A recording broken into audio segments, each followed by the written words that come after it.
Okay. Now, this is kind of crappy actually. Let's put it on this wall. That's a little clearer. You guys see this okay? You guys over there see this okay as far as the throw on the screen? Okay, or the wall, I guess. All right, here we go. Let's go with data. It'll do all the crunching for us if we enter in data. Because once you put your data into your list, there's really no need to have to use the stats. Mu naught. 100. We're testing against the 100. We're testing against the 100. The reason TI asks for that is because it needs to know what number to put right here. It needs to know what number to put right here. It's going to know what number to put here, and here, and here, because you gave it a bunch of data to play with. And it can back substitute those very, very quickly. Now remember what I said, I called this at somewhere between -3 and -4 based on my crappy mathematics that I did in my head. I think this is going to be somewhere on -3 or -4. Let's see how close I was able to approximate that. Where is your data? It's in L, mine's in L1 anyway, so your list is in L1. Your frequencies are in L2, so we're happy there. What are we testing? Mu is less than mu naught. Renee had a great question about two tails. I want to come back to that momentarily. Fair enough? Then just go to draw if you want to. I mean, if you go to draw, you'll see the exact same curve you saw before, because it's going to look like a bell curve.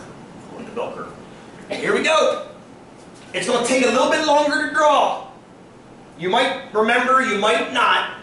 The function that it's drawing right now is a hell of a lot more complex than the z-curve. The z-curve function is not. Oh, I was off by quite a bit. Test statistic is actually about -5. Holy crap. Which means, what does that -5 mean again, friends? Way off. Way off. -5 what? It still means that. It still means numbers of standard deviations. It still means numbers of standard deviations. But now, check this out. 1, 2, I don't know where 3 is exactly, 4, 5. It's going to be down here somewhere. Now, I ballparked where 1 actually is. I'm not exactly sure because I don't know exactly what t-curve I'm on. I'd have to know the actual function for that. But don't worry about that. The fact is, it's significant. It looks to be that you have a different curve down here where acute head trauma sufferers live. Ask me that question, Renee. So the average of 94. mu, well, is that far down? Define far. This is a great question. We saw the sample average was 94, yes?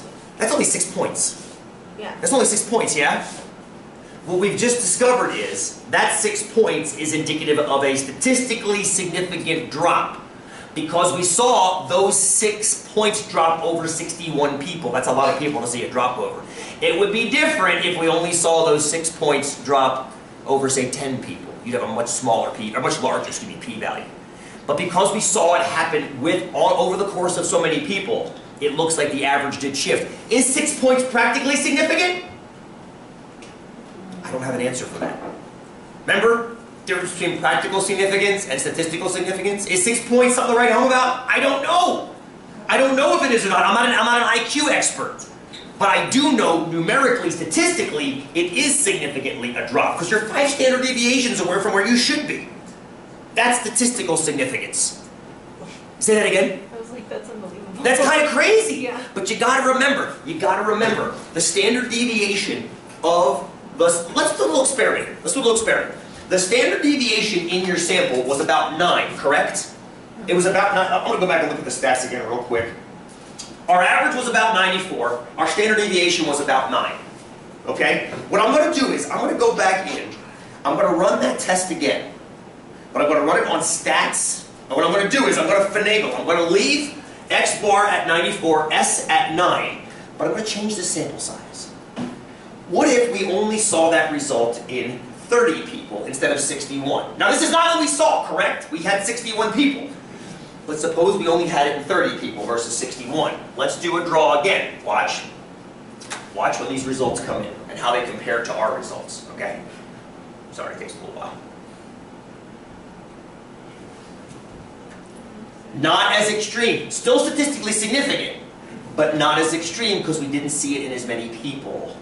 Fair? See what's going on there? The t-curve also had to change because your sample size changed. Run the test again. T-test. Let's make it over only 10 people this time. Very small sample. Very small sample. Here we go. Whoops, forgot the end draw.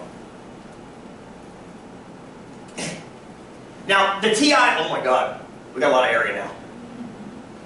We got a lot of area because that 6 points is even less significant. It's still statistically significant by the 5%, but it's only 2 standard deviations away versus 5. It's the same 6-point difference.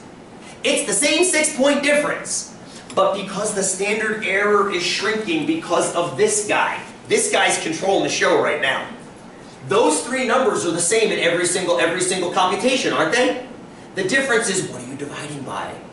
You're dividing by a smaller and smaller and smaller number when your sample size gets larger, which means this thing gets more extreme as your sample size gets larger. Does that make sense? That's the controller of the central limit theorem.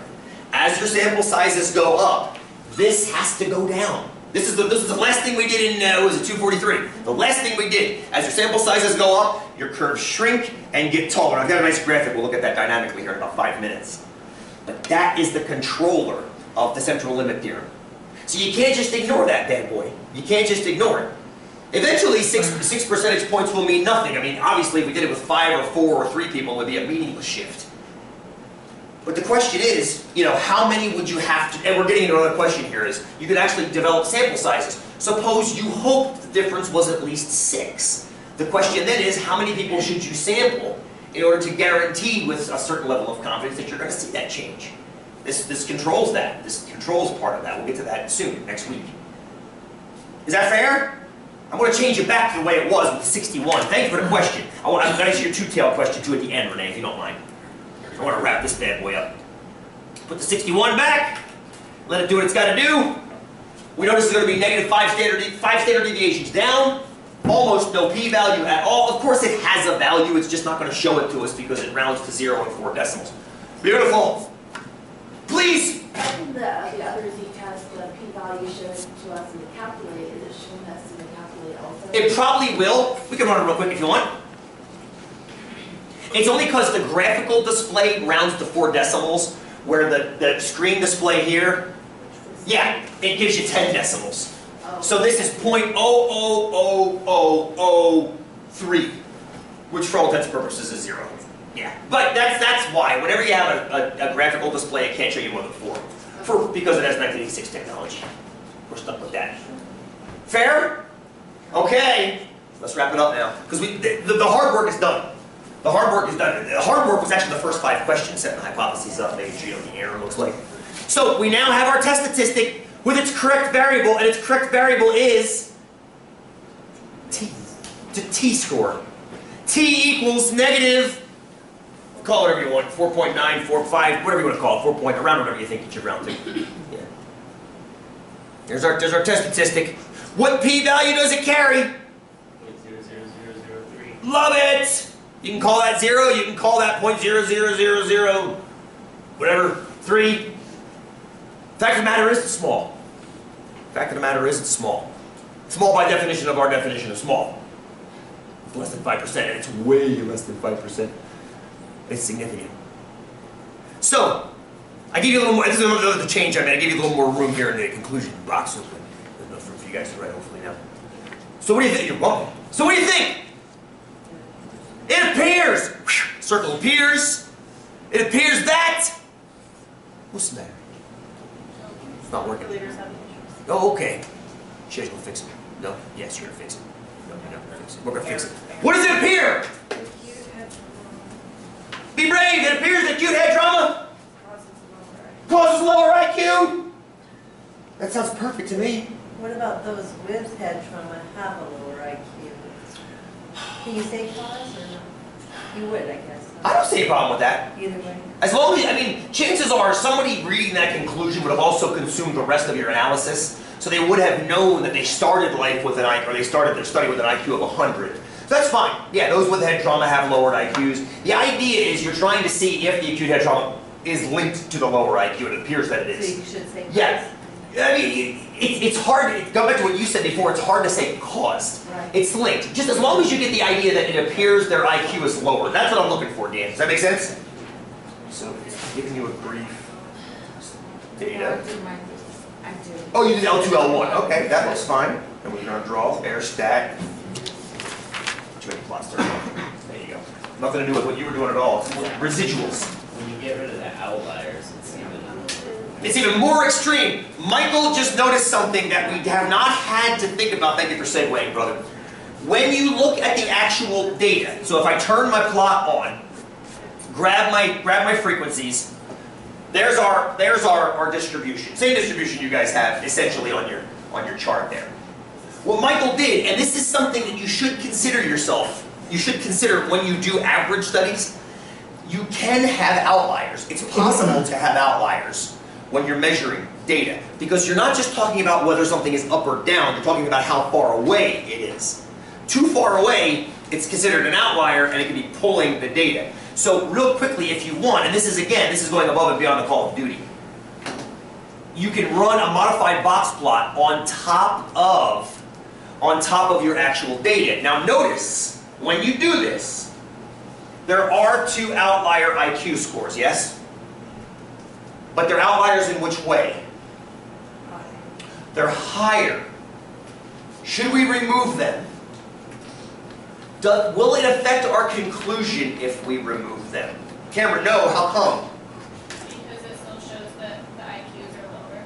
Because we're trying to see if the IQs are lowered.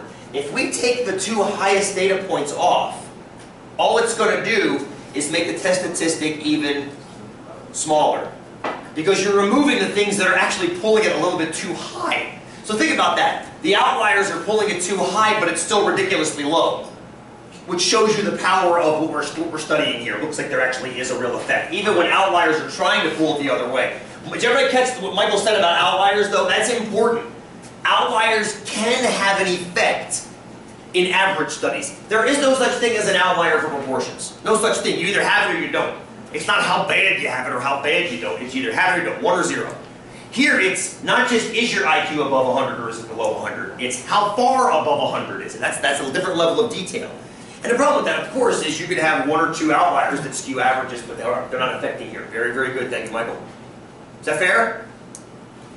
I want to tag off of that with a question Renee had right at the break.